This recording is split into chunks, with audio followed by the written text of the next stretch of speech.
ছিলাম মাননীয় রাজ্যমন্ত্রী এবং প্রধান সচিবের কাছে যে অন্য রাজ্যগুলোতে আমি কিছুদিন আগে পাটনা গেছিলাম, সেখানে স্বাস্থ্যমন্ত্রীর অফিসে দেখে এসেছিলাম যে কন্ট্রোল রুম সমস্ত subdivision hospital, district hospital, medical college, state হসপিটালগুলোকে ডাইরেক্ট মনিটরিং হচ্ছিল, পরিষ্কার আছে কিনা, এমার্জেন্সিতে রুগী পড়ে আছে কিনা, আউটডোরে ব্রোকার আছে কিনা, ঠিকঠাক হচ্ছে কিনা, বাইরে যে হসপিটালের একটি সুন্দর স্বাস্থ্যসম্মত পরিবেশ ঠিকঠাক আছে কিনা, গার্বেজ ক্লিনিং আছে কিনা, এইসব জিনিসগুলো আমি ওখানে দেখে এসেছি।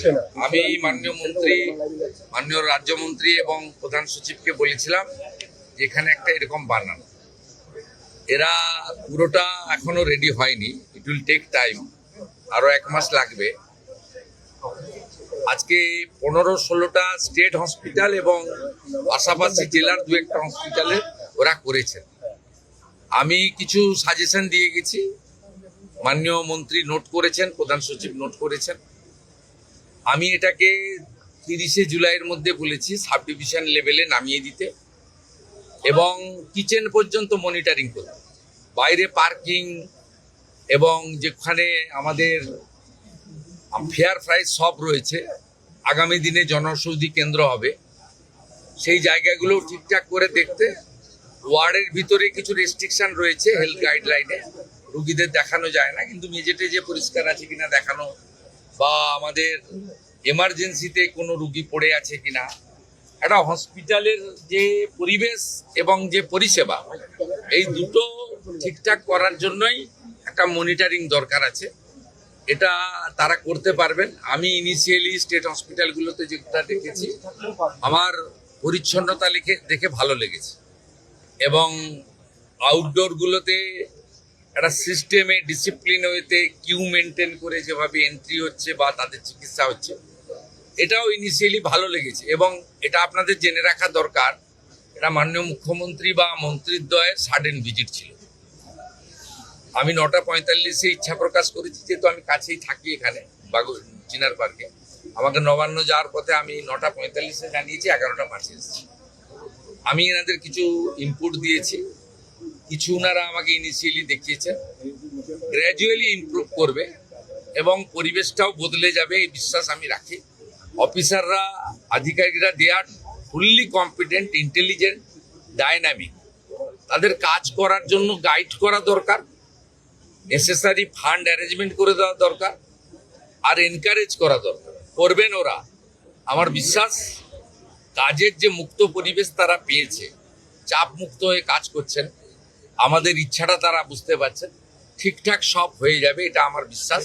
আমি চাই আগামী দিনে 54 টাকা মাত্র 3 বেলা খাওয়ারে ছিল, 110 টাকা এই সরকার করে দিয়েছে। খারাপ খাওয়ার, দুপুরেও কুমড়ো, রাতেও কুমড়ো, কুমড়ো খারাপ নয়, আমরাও খাই, কিন্তু ওই যে বললাম এত নিম্নমানের খাওয়ার, এগুলো তো ওভারলুক করা হয়েছে। 17 সালে লাস্ট খাওয়ারের টাকা রিভাইজ করা হয়েছিল, 17 আজকে 26-এর অর্ধেক হয়ে গেছে, 27 সাল আসতে যাচ্ছে। এইটা আপনার বাড়িতেও তো জিনিসপত্র বাজারে কিনতে যান, সেই জিনিসপত্রের দাম বেড়েছে। এই প্র্যাকটিক্যাল থিঙ্কিংটা বিগত দিনে যারা পরিচালক ছিল তাদের ছিল না। তারা এই যে ছোট ছোট বিষয়, মিড ডে মিলে 6 টাকা 70 পয়সা ভারত সরকার দিচ্ছে, আপার প্রাইমারিতে 10 টাকা পায়, তাহলে প্রাইমারির বাচ্চারা কেন নিম্নমানের খাবার পাবে? সেটা আমরা যে 10 টাকা করেছি। একইভাবে গর্ভবতী মহিলাদের যারা আইসিডিএস 12 টাকা ছিল, সেটাকে আমরা 14 টাকা করেছি। সেখানে আপনার 8 টাকা ছিল আইসিডিএস এর, একদম ছোট শিশুরা যায় যারা স্কুলে যায় না, 5-এর নিচে, সেই শিশুদের খাওয়ারেও আমরা 8 টাকার জায়গায় 10 টাকা করেছি। আমাদের চিন্তা ভাবনাটা সবসময় প্রান্তিক এবং অর্থনৈতিকভাবে দুর্বল মানুষের জন্য আছে। কারণ কোনো নেতা মন্ত্রীর লোকেরা সরকারি হসপিটালে যায় বলে আমার জানা নেই, তারা প্রাইভেট হসপিটাল অ্যাভেল করে, বড় বড় আধিকারিকরাও তাই করেন, যারা হাই ইনকাম গ্রুপ। ন্যাচারালি এখানে যারা আসেন তাদেরকে পরিষেবা দিতে হবে এবং সব হসপিটাল থেকে দালাল রাজ মুক্ত করতে হবে এবং মানুষকে সুন্দর পরিষেবা দিতে হবে। এবং আমরা ভারত সরকার নাম দিয়েছে আয়ুষ্মান মন্দির। মন্দিরে যেমন পবিত্রতা থাকে, শুদ্ধতা থাকে, স্বচ্ছতা থাকে, একাগ্রতা থাকে, সেবা পরায়ণতা থাকে, সেই ভাবটা স্বাস্থ্য কেন্দ্রগুলোতেও আসবে। এই লক্ষ্য নিয়েই কিন্তু এখানে আমরা কাজ করছি। স্বাস্থ্যকর্মীদের তো সুরক্ষা আমরা দিবই, এবং তারা, আমি নার্স বোনেদের দিদিদের দেখলাম অ্যাপ্রন গ্লাভস সুন্দর করে ড্রেসে আছেন, খুব সুন্দর। আমি প্রধান সচিবকে বলেছি মন্ত্রীদ্বয়কে রেখে সামনে যে ল্যামিনেশন করা ব্যাচ করে দিতে। আপনারা মাঝে মাঝে দেখান যে ইঞ্জেকশন দিয়ে ফেলেছে, ট্রলি যার নিয়ে যাওয়ার কথা, যার সিকিউরিটি দেওয়ার কথা সে সেলাই করে দিয়েছে। এইটাকে সেগ্রিগেট করার জন্য, চিহ্নিত করার জন্য বা আলাদা করার জন্য বিভিন্ন স্তরে বিভিন্ন কালারের ল্যামিনেশন করা ব্যাচও চালু করতে বলা হয়েছে। এবং আমি যেটা কলকাতাতে জোর দিতে বলেছি, তারাতলার ইনসিডেন্টের পরে নিজে চোখে দেখার পরে, এখানে ট্রমা দরকার বলতে নেই, কিন্তু বড় ডিজাস্টার হলে গেলে কিন্তু সামলানোর ক্ষমতা সরকারি হসপিটালের নেই। 50-100 জন পর্যন্ত সামলে দিতে পারে, আমি দেখেছি। তাই অন্তত 250 জনকে মানে 1 মিনিটে প্রাইমারি পরিষেবা দিতে পারেন এমন একটা ট্রমা সেন্টার বানানো উচিত। সেটা স্বাস্থ্যমন্ত্রী এবং প্রধান সচিব, তারা, রাজ্যমন্ত্রী, তারা কথা বলে রেডি করবেন। জায়গা এনাফ আছে এখানে। হসপিটালগুলোতে বিশ্ববিদ্যালয়ের মতো জায়গা, প্রচুর জায়গা পড়ে রয়েছে। আমি বলেছি এই যে কাগজ পেতে বা কাপড় পেতে ব্যাগ মাথায় দিয়ে শুয়ে থাকেন, এদের হোটেলে থাকার পয়সা নেই বলে করেন, নিরুপায়। তা আপনারা পিছনে একটা জায়গা করে দিন, আমরা দরকার হলে ইউনিটে 25 লাখ টাকা করে দিয়ে দেবো। আপাতত আপনার পাইপের লোহার যেগুলো আছে সে সেট বানিয়ে ভালো করে মেজে দিয়ে একটা কমন ইউরিনাল ল্যাট্রিন দিয়ে ফ্যানের ব্যবস্থা করে এটাও করতে পারেন, এটাও আমরা বলেছি। বার্ন ইউনিটে আমরা একটু উইক আছি, এসএসকেএম এ 60টা আছে, আরো কোয়ালিটি ইমপ্রুভ করতে হবে, আরো ভালো আমাদের ডক্টর বাবুদের দিতে হবে, মানে হাই স্কিল ডক্টর বাবুদেরকে বার্নের ক্ষেত্রে জোর দেওয়া দরকার রয়েছে। এই কিছু কিছু বিষয়ে এই 1.5-2 মাসে আমার যা অভিজ্ঞতা আছে বলেছি, এরা করতে পারবে, আমার বিশ্বাস রয়েছে। এসএসকেএম ইতিমধ্যে 100 বেড বাড়ানো হয়েছে, এখনো 300 শর্টফল হয় বলে আমার মনে হয়েছে। শর্টফল মিনস কিছু রোগীকে তো কালকেই ওটি করা উচিত ছিল, 10 দিন পরে টাইম দিচ্ছে ক্যাপাসিটি কম থাকার জন্য। আমরা যদি আরো 200-250 সিট বাড়াতে পারি, 350 ছিল, আমরা আসার পরে 100 বাড়িয়েছি।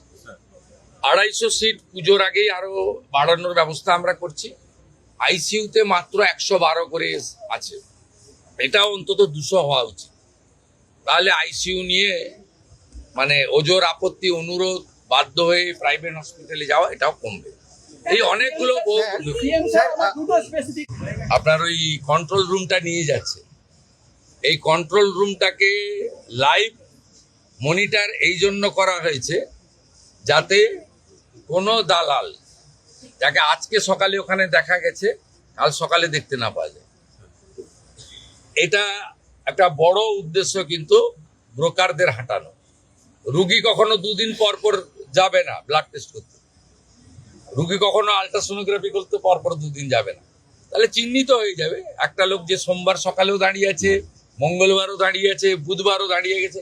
আপনাদের আমি চলে যাওয়ার পরে এটা দেখুন ফুল পেজেড হয়নি, কিন্তু ইনিশিয়ালি এটা স্টার্ট হয়েছে, মানে মর্নিং শোজ দ্য ডে।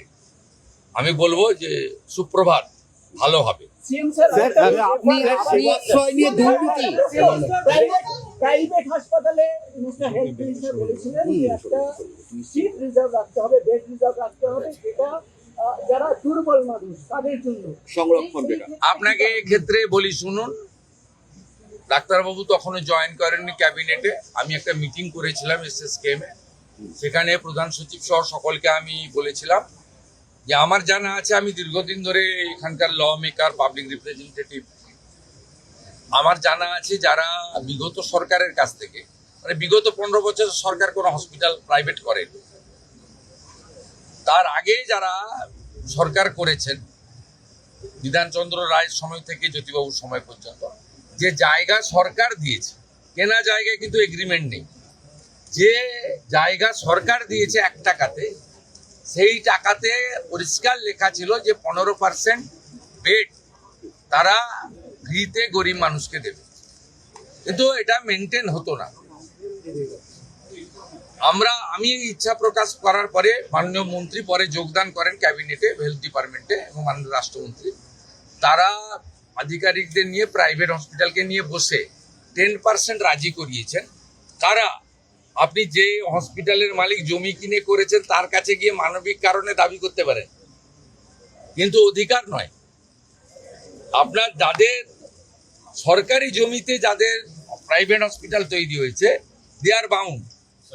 ওরা ইনিশিয়ালি দেখুন 0 ছিল, 15% দেওয়া উচিত, 10% এগ্রি করেছে। It's a good. আস্তে আস্তে মানসিকতা হবে। আর আপনারা নিশ্চিন্তে রাখুন, আদানি গ্রুপ নিউ টাউনে একটি 2000 বেডের ইন্টারন্যাশনাল মানের হসপিটাল তৈরি করছে। ওনাদের সঙ্গে আমার এগ্রিমেন্ট কমপ্লিট হয়ে গেছে। 1000 বেড থাকবে গরিব মানুষের জন্য, আর 1000 বেড ওরা কমার্শিয়ালি ইউজ করবে।